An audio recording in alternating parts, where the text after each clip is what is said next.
Students, college education online teaching में आपका स्वागत है। मैं Shaivendra Kumar Vyas, assistant professor public administration, SBP government college Dungarpur. आज का हमारा टॉपिक है फ्रांस में अध्यक्षात्मक शासन प्रणाली।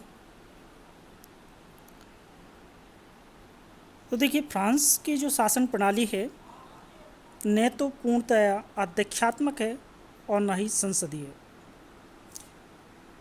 कहने का तात्पर्य है कि फ्रांस के अंतर्गत जो शासन प्रणाली है वो मिश्रित शासन प्रणाली है, और इस शासन प्रणाली के अंतर्गत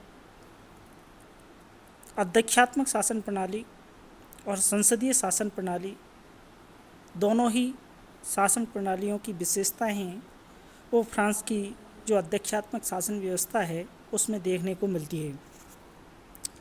तो इसलिए सबसे पहले हम संसदीय जो शासन प्रणाली है उससे तुलना करके देखते हैं। उसमें हमको देखना होगा कि संसदीय शासन प्रणाली के लक्षण क्या हैं और फ्रांस की जो स्थिति है वो क्या है। तो देखिए, संसदीय जो शासन प्रणाली होती है इसमें दोहरी कार्यपालिका होती है, जिसमें एक वास्तविक कार्यपालिका और एक नाम मात्र कार्यपालिका। जैसा कि आपने ब्रिटेन की जब शासन प्रणाली पढ़ी तो उसमें देखा कि नाम मात्र की कार्यपालिका के रूप में वहाँ के सम्राट हैं, जबकि वास्तविक कार्यपालिका के रूप में प्रधानमंत्री उनकी मंत्रिपरिषद है। ठीक इसी प्रकार से भारत के अंतर्गत भी संसदीय शासन प्रणाली है और उसमें दोहरी कार्यपालिका पाई जाती है। उस दोहरी कार्यपालिका में राष्ट्रपति जहाँ नाम मात्र की कार्यपालिका है, वहीं प्रधानमंत्री और उनकी जो मंत्रिपरिषद है वो वास्तविक कार्यपालिका है। दूसरी विशेषता के संदर्भ में हम देखते हैं कि संसदीय जो शासन प्रणाली होती है इसमें जो कार्यपालिका है अर्थात प्रधानमंत्री मंत्रिपरिषद है वो विधायिका का हिस्सा होते हैं और मंत्रिपरिषद संसद के प्रति उत्तरदायी होती है। साथ ही संसदीय शासन प्रणाली है इसमें मंत्रिपरिषद का कार्यकाल प्राय अनिश्चित रहता है और मंत्रिपरिषद की बैठकों की अध्यक्षता है वो प्रधानमंत्री के द्वारा की जाती है। साथ ही शासन अध्यक्ष हैं वो मंत्रिपरिषद के परामर्श के आधार पर कार्य करते हैं और मंत्रिपरिषद में सामूहिक उत्तरदायित्व का सिद्धांत है वो लागू होता है। तो इस प्रकार से संसदीय शासन प्रणाली के लक्षण थे। अब इन लक्षणों के आधार पर हम फ्रांस की स्थिति को देखते हैं।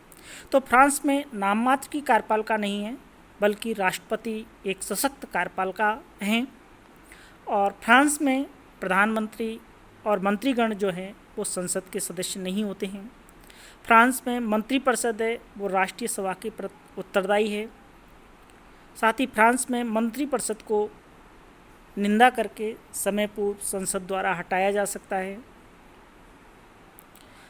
मंत्रिपरिषद की जो बैठकों की अध्यक्षता है फ्रांस के अंतर्गत राष्ट्रपति द्वारा की जाती है, जबकि आपने देखा कि संसदीय शासन प्रणाली में मंत्रिपरिषद की बैठकों की अध्यक्षता है वो प्रधानमंत्री करते हैं। इसी प्रकार से आपने देखा कि संसदीय जो शासन व्यवस्था है उसमें शासन अध्यक्ष है वो मंत्रिपरिषद के परामर्श के आधार पर कार्य करते हैं, लेकिन फ्रांस जो है इसमें फ्रांस की जो राष्ट्रपति है प्रत्येक कार्य के लिए मंत्रिपरिषद के परामर्श को मानने के लिए बाध्य नहीं है। और फिर हमने देखा कि संसदीय जो शासन व्यवस्था है उसमें मंत्रिपरिषद में सामूहिक उत्तरदायित्व का सिद्धांत है वो लागू होता है, जबकि फ्रांस में सैद्धांतिक रूप से ऐसा पाया जाता है। तो इस प्रकार से हम देखते हैं कि संसदीय जो शासन प्रणाली से जब हम तुलना करते हैं तो हम देखते हैं कि फ्रांस के अंतर्गत संसदीय शासन व्यवस्था के लक्षण है वो हमें दृष्टिगोचर होते हैं। अब इसके बाद में हम अध्यक्षात्मक शासन प्रणाली से तुलना करते हैं। तो देखिए, अध्यक्षात्मक शासन प्रणाली के लक्षणों में हम देखते हैं तो अध्यक्षात्मक जो शासन प्रणाली जहाँ पाई जाती है वहाँ पर एकल कार्यपालिका होती है, यानी नाम मात्र वास्तविक कार्यपालिका है इस प्रकार का जो कार्यपालिका का वर्गीकरण है वो नहीं पाया जाता है। साथ ही राष्ट्रपति कार्यपालिका की समस्त शक्तियाँ प्रयोग में लाते हैं। मंत्रिपरिषद है वो विधायिका का भाग नहीं होती है, जबकि संसदीय शासन प्रणाली के अंतर्गत मंत्रिपरिषद विधायिका का भाग होती। कार्यपालिका समय से पूर्व संसद को भंग नहीं कर सकती। मंत्रिपरिषद संसद की कार्रवाई में भाग नहीं लेती है और साथ ही अध्यक्षात्मक शासन प्रणाली में शक्ति पृथक्करण का सिद्धांत है वो लागू होता है।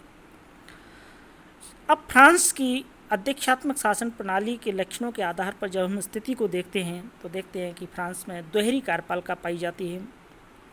राष्ट्रपति और प्रधानमंत्री दोनों कार्यपालिका शक्तियों का प्रयोग करते हैं, जबकि अध्यक्षात्मक जो व्यवस्था है उसमें राष्ट्रपति कार्यपालिका शक्तियों का प्रयोग करते थे। मंत्रिपरिषद है फ्रांस के अंतर्गत विधायिका का हिस्सा नहीं है। फ्रांस में राष्ट्रीय जो सभा है उसको समय से पूर्व भंग किया जा सकता है। इसी प्रकार से फ्रांस की जो मंत्रिपरिषद है वो संसद की कार्रवाइयों में भाग तो लेती है लेकिन मतदान नहीं कर सकती।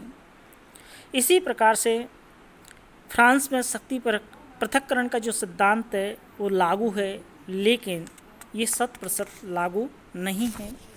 तो इस प्रकार से हमने देखा कि फ्रांस की जो शासन व्यवस्था है उस शासन व्यवस्था में जो अध्यक्षात्मक जो शासन प्रणाली है फ्रांस में, उसमें कुछ विशिष्टताएं हैं वो अमेरिकी शासन प्रणाली के समान दिखाई देती हैं, तो कुछ समानता हैं वो ब्रिटिश शासन प्रणाली के समान हैं।